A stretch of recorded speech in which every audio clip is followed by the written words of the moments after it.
Selamat datang di channel Jendela Sains, channelnya buat kalian yang ingin memahami pelajaran matematika, fisika, dan kimia SMA.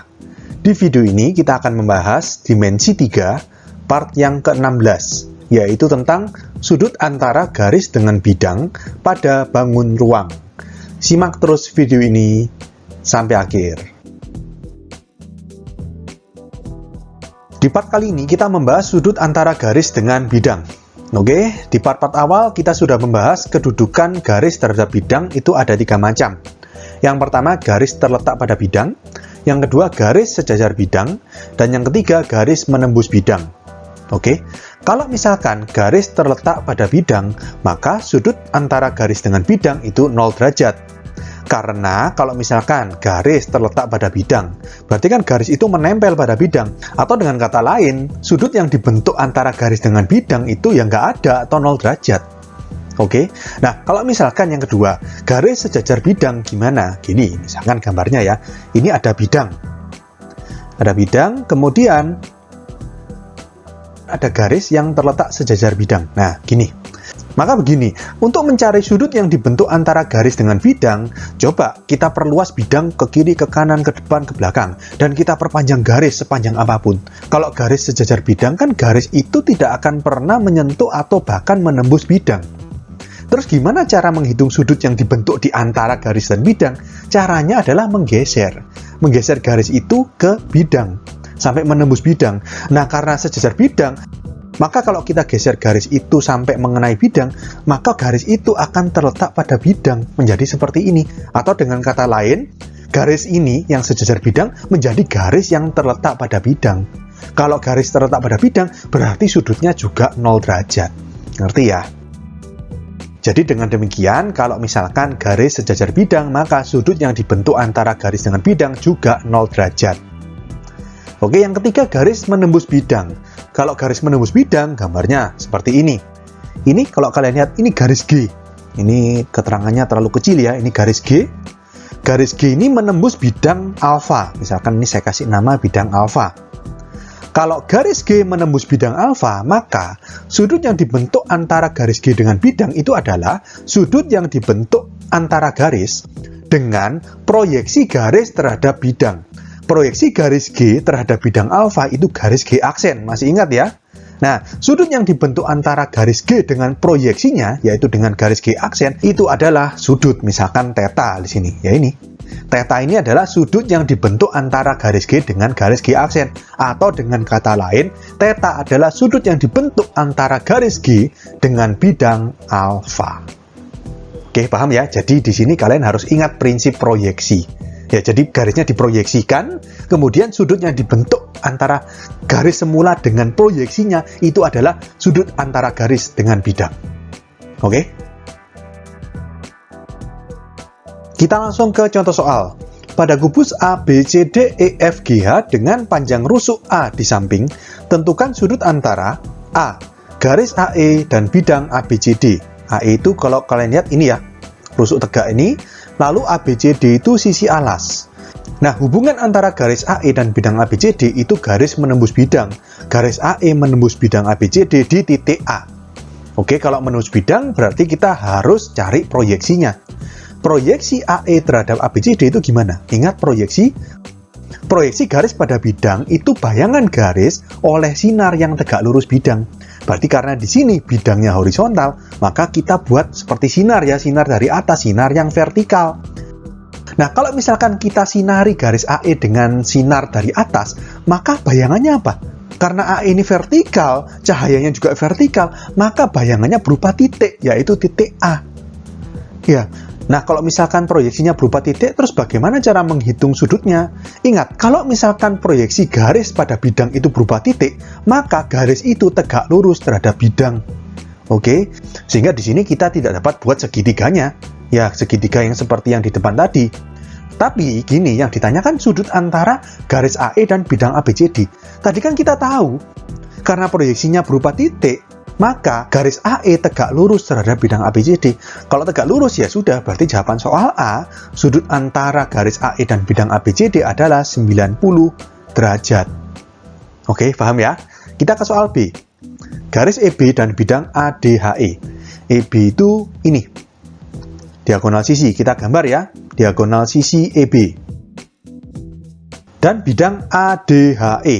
ADHE itu berarti ini, sisi sebelah kiri kubus ini, ADHE. Oke, nah kedudukan garis EB terhadap bidang ADHE ini posisinya adalah garis menembus bidang. Garis EB itu menembus bidang ADHE di titik E. Jadi di sini kita harus buat proyeksi ya, proyeksi garis EB terhadap bidang ADHE. ADHE di sini kan posisinya vertikal ya, jadi kita harus sinari garis EB dengan sinar yang horizontal dari kanan ya. Jadi kita kasih sinar dari sini, misalkan seperti ini. Nah, maka bayangan EB gimana? E, bayangannya tetap di E, karena E terletak pada bidang. B, bayangannya apa? Berarti kan A. Ngerti ya? Berarti proyeksi EB terhadap bidang ADHE adalah EA. Oke? Jadi, sudut antara garis EB dengan bidang ADHE adalah sudut antara EB dengan EA. Berarti misalkan saya kasih alfa, alfanya yang ini. Ya, berapa ini? EB sama EA, diagonal sisi sama rusuk, berarti 45 derajat. Ya kan? Karena ini kan persegi. Jadi kita dapatkan jawaban soal B, sudut antara garis EB dan bidang ADHE adalah 45 derajat. Kita ke soal C. Garis CF dan bidang BCGF. Kita gambar garis CF. CF itu diagonal sisi yang kanan ini. Kemudian bidang BCGF. BCGF itu adalah ini, sisi kanan dari kubus. CF dan bidang BCGF, kalau kalian lihat, ini garis terletak pada bidang. Ya kan? Garis CF terletak pada bidang BCGF. Kalau garis terletak pada bidang, berarti berapa derajat sudutnya? 0 derajat, langsung aja. Masih ingat ya? Jadi kita dapatkan jawaban soal C, sudut antara garis CF dan bidang BCGF adalah 0 derajat. Kita ke soal D. Sudut antara garis DH dengan bidang ABFE. DH itu kan rusuk tegak yang belakang ini. Lalu ABFE itu sisi yang depan ini. ABFE sama DH ini hubungannya apa? Sejajar kan? Garis DH itu sejajar dengan bidang ABFE.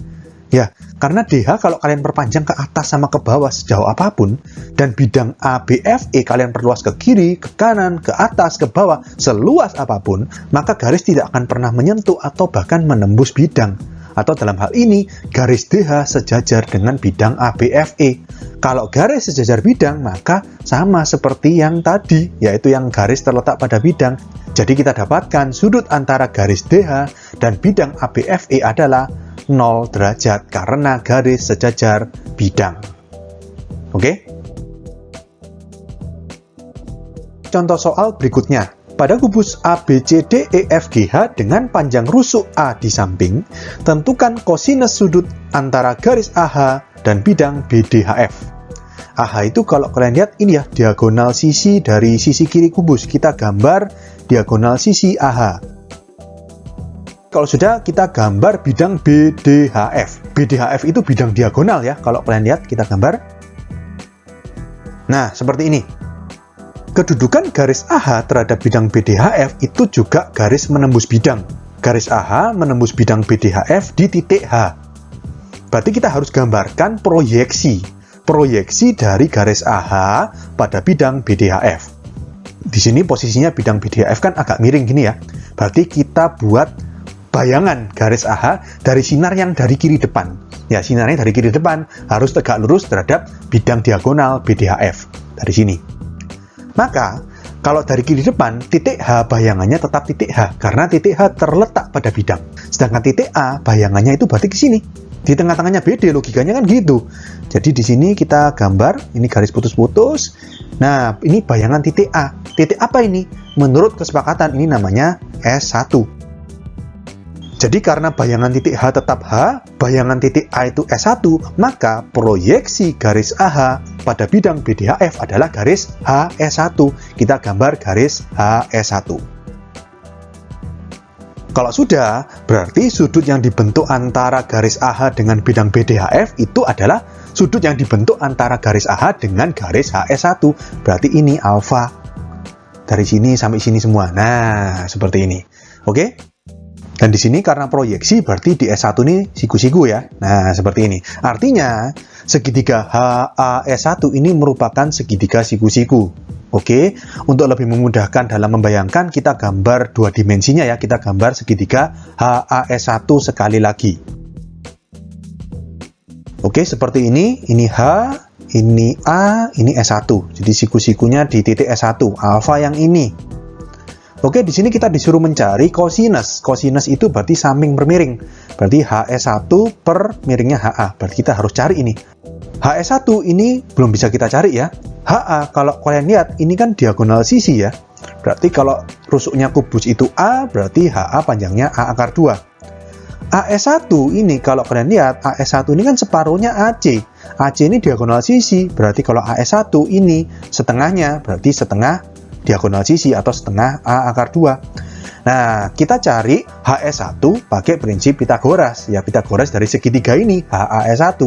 Ya, kita hitung, berarti HS1 sama dengan akar, di situ HS1 itu yang siku-siku ya, yang miringnya HA. Berarti HA kuadrat dikurangi AS1 kuadrat.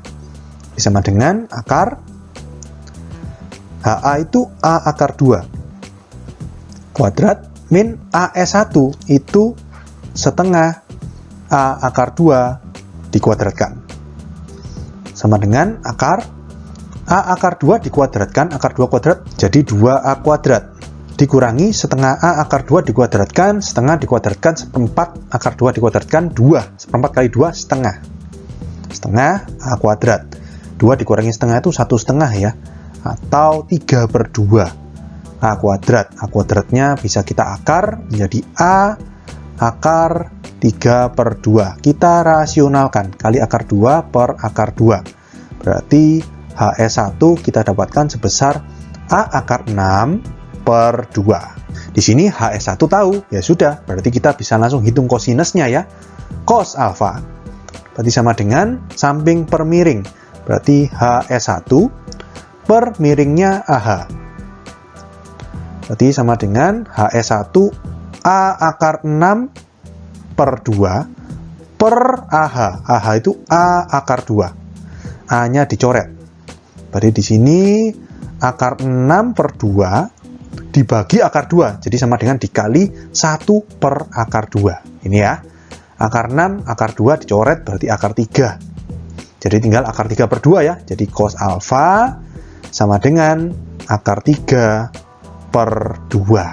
Oke, kita dapatkan kosinus sudut antara garis AH dan bidang BDHF adalah akar 3/2. Oke, sekian untuk video kali ini. Untuk melihat playlist lengkap dari bab ini, bisa kalian klik thumbnail yang ada di sebelah kanan atas ini. Jika ada pertanyaan, saran, maupun kritik, bisa kalian tulis di kolom komentar. Semoga bermanfaat dan sampai jumpa di video selanjutnya.